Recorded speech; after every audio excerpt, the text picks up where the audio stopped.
Now let me give you a little simple formula for goal setting. Okay? We take 2.5 hours on the weekend for the whole 10-year plan. We don't have time for that tonight. But let me get you started with a little simple formula Mr. Schoaf gave me. And maybe this will be helpful. First of all, I've divided goals into 2 parts. First is long range. Long range goals. That's your dreams. Your dreams for the next 3, 5, 10, 20, 30, 40 years. Actually, the rest of your life. Your dreams. You've got to keep dreaming. Ronald Reagan, president, said to the joint session of Congress a few weeks ago, "The Republic is a dream.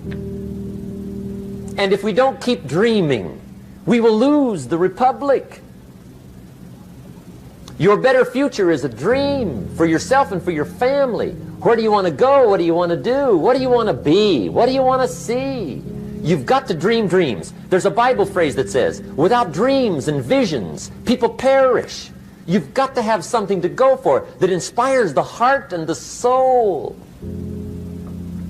Dreams. From the children of Sanchez, it says, take the crumbs from starving soldiers, they won't die. Take the bread from hungry children, they won't cry. But without dreams, we all will die. You've got to dream. Don't lose your dreams for yourself, for your future, for your family. The dreams of love and enterprise and travel and doing things, becoming something unique on your journey here. Don't lose your dreams. Do some dreaming. That's long-range goals. You've got to have those. So that's number 1. Here's the second part of goals, short range. Short-range goals. That's your goals for tomorrow, this week, this month, this year, the immediate future. We call these confidence builders. Because if you set up something short-range, go for it, get it, latch onto it, work hard, accomplish it. That starts building your strong feelings to go for your dreams. Now, I've divided goals into 3 categories. Here they are. Number 1 is economic. That's your goals for money, income, business, profits, production. Economics. Make sure you've got your economics well planned. Economics plays a major role in everybody's life. Economics is major, which means it ought to be meticulously well planned for tomorrow, this week, this month, this year, long range. What if you asked somebody tomorrow if you could see their meticulously well-planned list of economic goals? What would they probably say? They say, you some kind of a nut? You must be weird. Hey, I found out what success is. Success is doing what the failures won't do. Make sure you've got your economics well planned. It'll put you in the top 5%. One of the key little subjects we talk about on the weekend is the 7 fundamentals for wealth and happiness. And that's one of them, well-planned economics. It's a fundamental if you want to do well. Join the top 5%. Anybody in this room can join the top 5%, if you will. Okay. Now here's the second category of goals, things. Make a list of the things you want. And on my list of things, now I put everything. Little things as well as major things. Doesn't matter how small it is, it goes on my list. I used to just put major things, cars, homes. I don't do that anymore. I now load my list with everything. Everything. And the reason is, part of the fun of having a list is checking it off. That's it. Boy, at the end of the day, if you can go, got it, got it, got it, got it, got it, got it, whatever it is, right? You get into the habit. So load up your list, the things you want. Now, when you check off something major,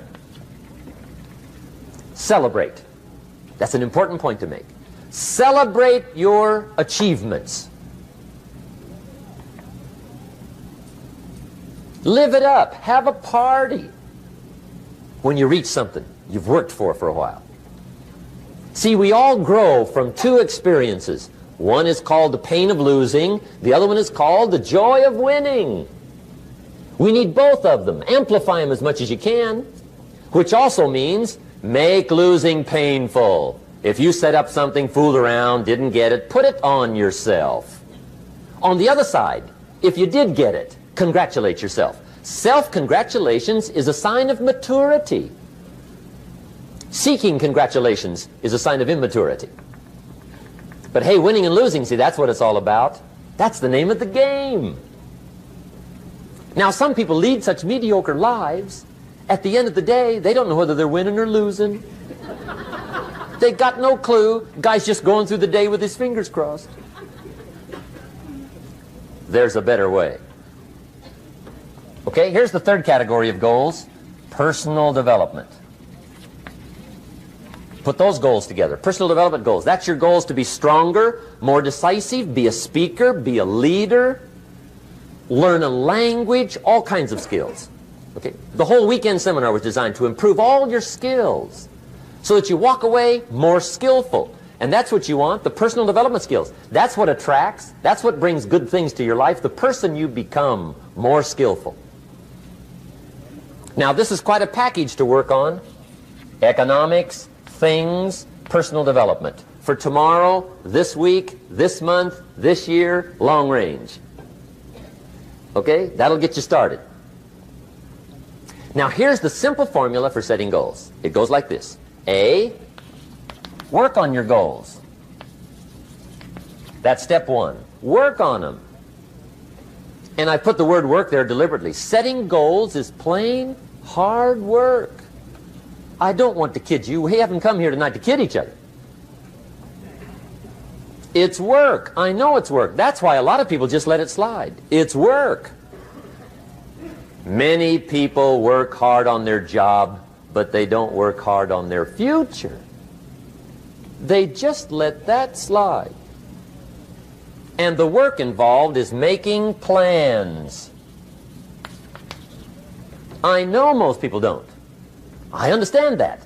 But don't let that be you. Guy says, well, yeah, you work where I work, but the time you struggle home, it's late. You got to eat a bite of supper, watch a little TV, get to bed. You can't sit up half the night. Plan, plan, plan. And the guy's behind. Good worker, hard worker, sincere. But you got to be better than sincere, working hard. You got to be better than a good worker. You got to be a good planner. Somebody once wisely said, the people who fail to plan are planning to fail. Well said. So work on your goals. Here's step two. Write your goals down. That's so important. I teach my staff around the world, put your goals in your journal. Because one of the major people you want to study is yourself. Say, here's the list of goals I put together 3 weeks ago. Here's the list of goals I put together 2 years ago. Here's some of the changes I made, rearrangement of my priorities. I scratched these off, I put these on, I've gotten these. Study your accomplishments, study what your desires are. Put them on paper, write them down. Here's another reason for writing your goals down. It shows you're serious about doing better. And to do better, you gotta get serious. You don't have to be grim, but you must be serious. Everybody hopes things will get better. Everybody hopes. Poor people hope. That ought to tell you something. It means the future does not get better by hope. It gets better by plan.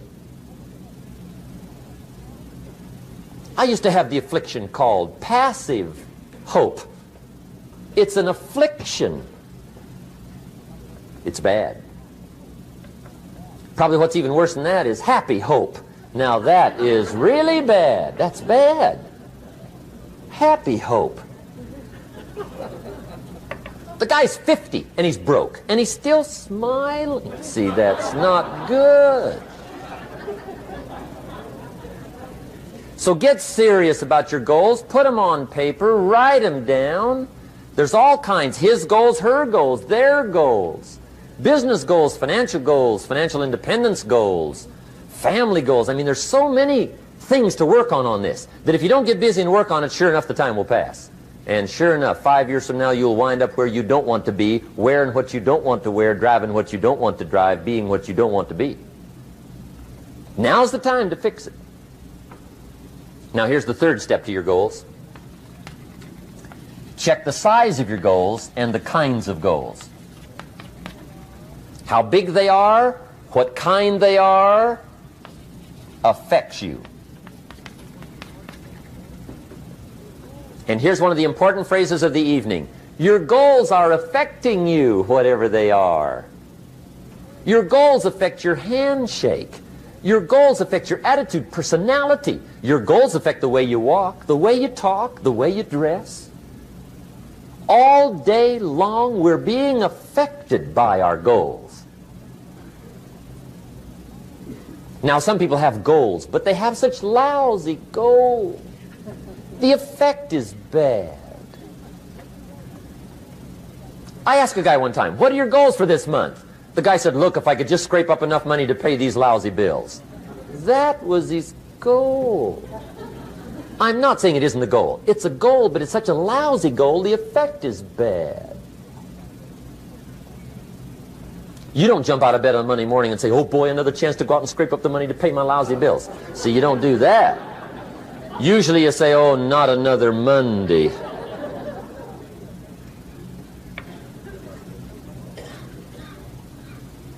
And some people have so given up on life, they have joined the thank God it's Friday club.